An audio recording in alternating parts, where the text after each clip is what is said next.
Wow, কত সুন্দর blog, পরে না চোখের ফলক। গাইস, তোমরা কি সত্যি ভাবছো এটা কাপল ব্লগ ট্যুর?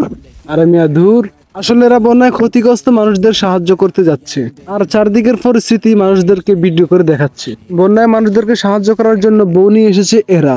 এই জাতির জন্য এসে বেশি কি করতে পারে তারা? সকলে দোয়া করবেন এদের জন্য, এরা যাতে হয় সফল। আরে বেটা সজু, কই গেলি তুই? তাড়াতাড়ি নিয়ে দুইটা মজু, এদের জন্য দোয়া করতে হবে। আসার সময় আসবি করে অজু।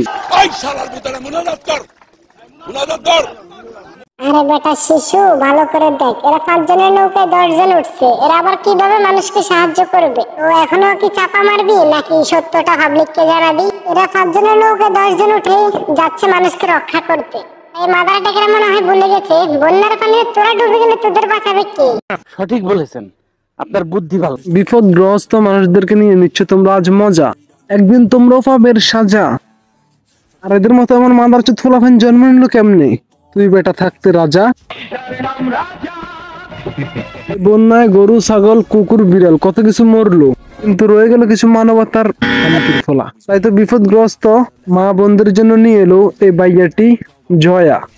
আরে শিশু শোন, এই যে জয়া দিচ্ছে বিষয়টা কিন্তু প্রাইভেট, তারপরেও সে এই বিষয়টাকে ভিডিও করছে, তার মানে তার কোনো উদ্দেশ্য আছে।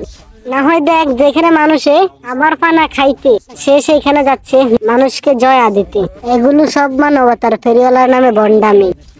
পৃথিবীতে যেমন সব মানুষ খারাপ নয়, কিছু কিছু মানুষ ভালোও হয়, ঠিক তেমনি সব ব্লগাররাই খারাপ নয়।